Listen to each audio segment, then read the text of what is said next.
رزق حلال دے مجھے اے میرے کبریا، دیتا ہوں تجھ کو آستا تیرے حبیب کا، دیتا ہوں تجھ کو آستا تیرے حبیب کا۔ الحمد للہ رب العالمین والصلاة والسلام علی سید المرسلین، اما بعد فاعوذ باللہ من الشیطان الرجیم، بسم اللہ الرحمن الرحیم۔ الصلاة والسلام علیک یا رسول اللہ، الصلاة والسلام علیک یا حبیب اللہ، الصلاة والسلام علیک یا نبی اللہ وعلی آلک واصحابک یا نور اللہ۔ مدنی چینل کے ناظرین، سلسلہ احکام تجارت کے ساتھ حاضر ہیں۔ سلسلے میں سب سے پہلے درود پاک کی فضیلت شامل کرتے ہیں۔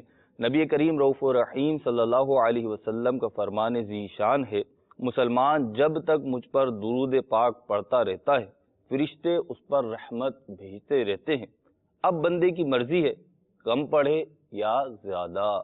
صلو علی الحبیب صلی اللہ تعالی علی محمد صلی اللہ تعالی علیہ وسلم۔ سوالات کا سلسلہ شروع کریں اگر آپ اجازت دیتے ہیں۔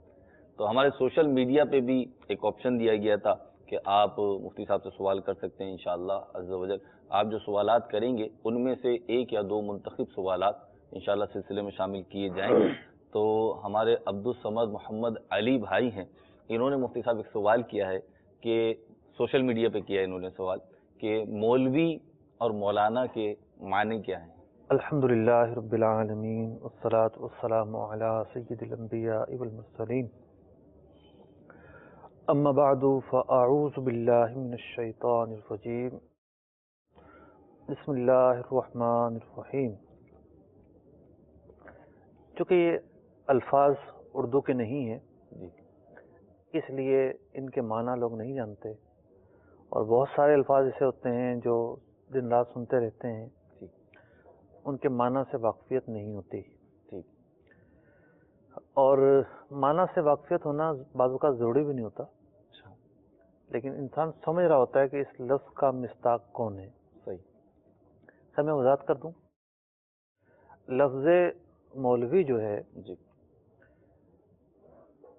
اردو میں قدیم زمانے سے رائج ہے، اکثر دراز سے رائج ہے، اور باقاعدہ جو علماء فضلاء اہل علم جو ہیں ان کے متعلق بولا جاتا رہا ہے۔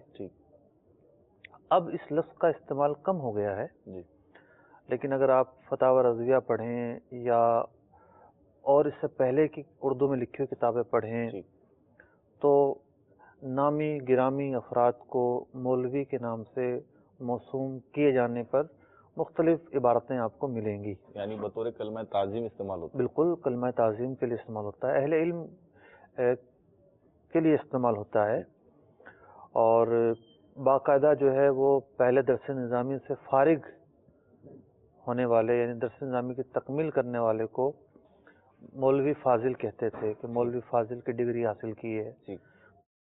اب بھی شاید ایک آدھ مدارس کی جو خبریں میں نے پڑھی ہیں ہند میں، اس میں اس طرح لکھا جاتا ہے کہ جناب اتنے افراد مولوی فاضل کی ڈگری لے کر کامیاب ہوئے، لیکن آہستہ آہستہ اس لفظ کا جو استعمال ہے وہ کم ہوتا چلا گیا ہے، اور موجودہ دور میں بہت کم افراد اس نام سے اپنے آپ کو کہلوانا پسند کرتے ہیں، یا لوگوں میں یہ لفظ کم استعمال ہوا۔ اس کا ایک اور اس کی وجہ بھی ہے کہ اب ہر داڑھی والے کے لیے یہ لفظ بولا جانے لگا ہے، یعنی اس میں سے جو عظمت یا وہ تھی تعظیم کا جو پہلو تھا وہ کم ہو گیا۔ مطلب ایک داڑھی والا آدمی بھی قابل تعظیم ہے، ہر مسلمان کی ایک رسپیکٹ ہے، لیکن جو ایک منصب کی رسپیکٹ تھی عالم ہونے کی، ایک مفتی ہونے کی، تو اب یہ لفظ خاص نہیں رہا۔ اور ٹھیک ہے، الگ الگ بولیوں میں زبانوں میں مختلف درجے ہو سکتے ہیں، تفاوت ہو سکتا ہے، لیکن ہر امام مسجد کے لیے یہ لفظ بولا جاتا ہے، خواہ وہ حافظ قرآن ہو یا حافظ قرآن بھی نہ ہو، صرف جو ہے وہ قرات جانتا ہو اور نماز پڑھاتا ہو ٹھیک اس کے لیے بھی بولا جاتا ہے. ٹھیک. ٹھیک ہے, امام کا منصب بھی ایک قابل تعظیم منصب ہے.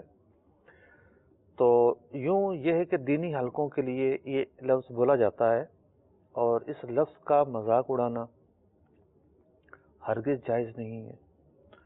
اور ایک ہوتا ہے شخصیت کا مذاق اڑانا, جی اس کا حکم حرام ہے, ٹھیک حرام کی حد تک ہے. ٹھیک ہے, کسی فرد کو اڑایا تھا. مطلب کسی فرد کا اگر مذاق اڑایا ہے. ٹھیک. اور ایک ہوتا ہے علم کا مذاق اڑانا, وہ جو ایک اسٹیٹس ہے. یعنی فرد مراد نہیں ہے ٹھیک بلکہ نفس علم کا کسی نے مذاق اڑایا. ٹھیک. تو نفس علم کا مذاق اڑانا شریعت کا مذاق اڑانا ہے, ٹھیک. اور نفس علم کا مذاق اڑانا یہ کفر قرار دیا گیا ہے. اللہ اکبر. تو اس لیے بہت سوچ سمجھ کے کہنا چاہیے.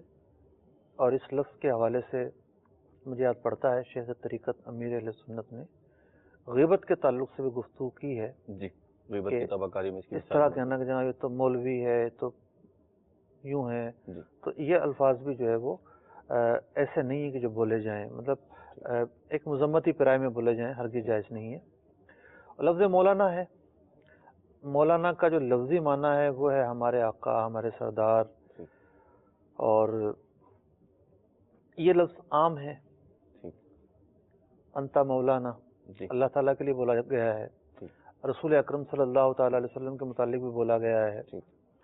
اور اسی طریقے سے دینی منصب والے افراد بالخصوص اہل علم کے متعلق بھی یہ لفظ بولا جاتا ہے. اور ہمارے زمانے میں یہ لفظ جو ہے ایک بہت کثیر الاستعمال لفظ ہے, اور اہل علم کو اور علماء کو, حفاظ کو, ائمہ مساجد کے لیے یہ لفظ استعمال کیا جاتا ہے. تو اب اس کو استعمال کرتے وقت ہر جگہ یہ معنی مراد نہیں ہوتے اے ہمارے سردار, بلکہ اس کے پیچھے ایک تعظیم کا معنی ہوتا ہے. یعنی ایک قابل تعظیم, اے جناب حضور قبلہ. حضور اور قبلہ میں جو معنی ہے اسی طرح کے معنی مولانا میں سے مراد لیے جاتے ہیں جب یہ لفظ بولا جاتا ہے. تو آپ نے بڑی تفصیلی اس کی ڈیفینیشن بھی بیان کی, معنی بھی بیان کی. میں چاہوں گا کہ ایک صراحت کے ساتھ ایک دو جملوں میں کہ ہمارے معاشرے میں یہ مولوی یا مولانا کے الفاظ یا اور دیگر دینی ٹائٹلز جو ہیں ان کو بعض اوقات, جیسے کہ آپ نے فرمایا نا کہ یہ کسی زمانے میں تو بڑا قابل تعظیم لفظ تھا اور آج بھی موجود ہے اگرچہ, تو اب اس کو اس کے برعکس استعمال کیا جانے لگا, یعنی ٹونٹنگ کے طور پر, تحقیر کے طور پر, تذلیل کے طور پر معاذ اللہ کہا جانے لگا. تو اس سے متعلق اگر اب جیسے لفظ ملا ہے, جی, اب لفظ ملا بھی مولوی کی طرح ایک ٹائٹل تھا. ٹھیک. اور جیسے مشہور نام ہے حضرت ملا علی قاری جی رحمۃ اللہ تعالی علیہ, مجدد, ان کے لقب کا حصہ ہے یہ. بہت بڑے محدث ہیں, مفسر ہیں, ان کی تفسیر بھی ہے. حضرت ملا علی قاری رحمہ کی ایک تفسیر بھی ہے, کئی جلدوں پر مشتمل ہے. تو یہ لفظ بھی اب ہمارے یہاں جو نا ابے ملا ملا ہے. جی. تو اب یہ ایک ہماری قوم کی پستی کا عالم ہے کہ اس نے جو مذہبی ٹائٹل کے الفاظ ہیں ان کو جو ہے وہ ایک عزت دینے کے بجائے ان کا ایک رف یوز شروع کر دیا ہے. اور اصل چیز ہے ادب. با ادب با نصیب, بے ادب بے نصیب. بہت ساری خیر و برکات, اچھائیاں, بھلائیاں ایسی ہوتی ہیں جو انسان کو ادب کی بنیاد پر نصیب ہوتی ہیں. اور بعض اوقات انسان ایسی بیراہ روی کا شکار ہوتا ہے کہ پھر وہ بے ادبی پر آ جاتا ہے, اسے کچھ پتہ ہی نہیں چلتا کہ وہ کیا کہہ رہا ہے. پھر اس کی بڑی ہی نصرتیں ظاہر ہوتی ہیں. اور علماء نے ایمان کے خاتمے کی جو اسباب بیان کیے ہیں کہ جن کی بنا پر ایمان چھن جانے کا اندیشہ ہے, ان میں سے ایک یہ بھی ہے کہ علماء کے متعلق دل میں بغض رکھنا. تو اب بولنے والے کو سوچنا چاہیے کہ وہ کس ٹائٹل کا کس طرح استعمال کر رہا ہے. کسی فرد سے اختلاف ہونا یا کسی فرد کا پسند نہ آنا اور چیز ہے, لیکن اخلاقیات بھی کوئی چیز ہوتی ہے. تو مدنی چینل کے ناظرین یہاں پہ نیت فرما لیجئے، اگر یہ غلطی ہو گئی ہے، اگر نہیں ہوئی تو بہت اچھی بات ہے، لیکن اگر ماضی میں کبھی ہو گئی ہے تو انشاءاللہ آئندہ اس غلطی کو دہرائیں گے نہیں، بلکہ جتنے بھی دینی ٹائٹل ہے، مولوی ہو، مولانا ہو یا اس کے علاوہ ہو، اس کو جو اس کا مقام و منصب ہے وہیں پہ انشاءاللہ عز و جل استعمال کریں گے۔ اس سے ایک اور یہ صورت آئی جس کو میں سمجھ سکا یہ سوشل میڈیا کے سوالات میں، کہ قرض لینے کی جائز صورت کوئی بتا دی جائے کہ سود سے بھی بچ جائے، یعنی سود سے بچ کر قرض لے لیں، تو اس کی کوئی صورت؟ بغیر کسی نفع دیے، جی ان دونوں کے درمیان نہ تو طے ہو اور نہ ہی انڈرسٹوڈ ہو، ٹھیک، خالصتاً ایک تعاون کی بنیاد پر قابل واپسی جو رقم دی جاتی ہے جی اسے قرضہ کہتے ہیں۔ ٹھیک ہے، ہمارے یہاں اردو میں قرض حسنہ غالباً، قرض حسنہ بھی کہتے ہیں، اور بعض لوگوں کو یہ غلط فہمی ہے کہ جو دے کر لینا نہیں ہوتا اسے حسنہ کہتے ہیں، ایسا نہیں ہے۔ قرض تو نام ہی ایک عاریت کا نام ہے، ٹھیک، اگرچہ کہ عاریت اور قرض میں فقہی اعتبار سے ایک فرق، بہت بڑا فرق موجود ہے، ٹھیک، ایک سمجھانے کے لیے عرض کر رہا ہوں۔ جی تو قرض قابل واپسی چیز کو ہی کہتے ہیں، اور رقم بھی ضروری نہیں کہ قرض لی جائے، ٹھیک، اور چیز بھی قرض لی جا سکتی ہے۔ تو اس کا جائز ہونے کا طریقہ یہی ہے کہ لینے والا کسی قسم کا نفع نہ دے، اور نہ ہی دینے والے کے وہم و گمان میں بھی کسی قسم کا نفع ہو، خالصتاً تعاون باہمی کی بنیاد پر کسی کی وقتی طور پر مدد کی جائے، جس کی مدد کی گئی پھر وہ مقررہ وقت پر وہ چیز لوٹا دے۔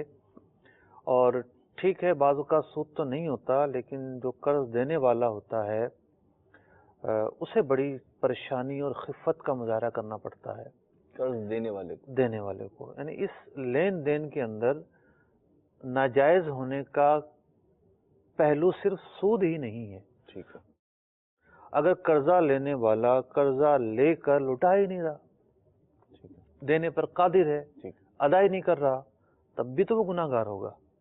ٹھیک، اور سود کا جو معاملہ ہے اس میں ممکن ہے اتنا حق العبد کا معاملہ نہ ہو جتنا حق اللہ، جو قرض نہ لوٹانے میں حق العبد کا معاملہ ہوتا ہے۔ او ایک بندے کو مسلسل اذیت میں رکھنا، تکلیف میں رکھنا، قرض نہ لوٹانا، تو یوں توجہ کے لیے عرض کیا ہے کہ صرف سود ہی ایک غلطی نہیں ہے ٹھیک، تو قرض کے لین دین میں نہ پائی جاتی ہو، ٹھیک، اور بھی چیزیں ہو سکتی ہیں۔ ٹھیک، صلو علی الحبیب صلی اللہ تعالی علی محمد صلی اللہ تعالی علیہ وسلم۔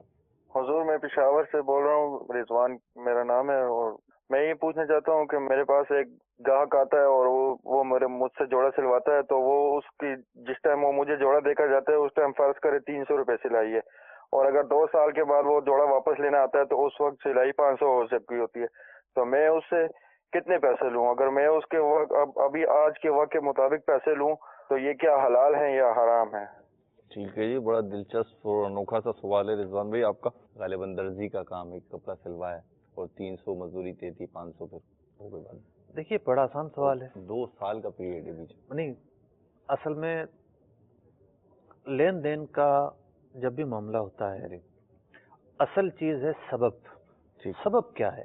ٹھیک، مطلب اگر درزی نے پیسے لینے ہیں تو اس کا سبب کیا ہے؟ اس کا سبب ہے وہ سلائی، معاہدہ ٹھیک ہے، جو ان دونوں کے درمیان طے پایا تھا۔ ٹھیک ہے، اگر 300 کے بجائے 50 روپے پر راضی ہو جاتے، ٹھیک ہے، 50 روپے دینے پڑتے، صحیح ہے، بالکل 300 ایسا کے بجائے 1000 روپے پر راضی ہو جاتے دونوں، ہی، جی تو 1000 روپے دینے پڑتے۔ بالکل، اس میں تو ایسا ہی ہوا۔ تو بنیاد ہے معاہدہ، جو معاہدہ ان کا طے پایا تھا اس معاہدے کے تحت یہ پیسے لینے کے پابند ہیں۔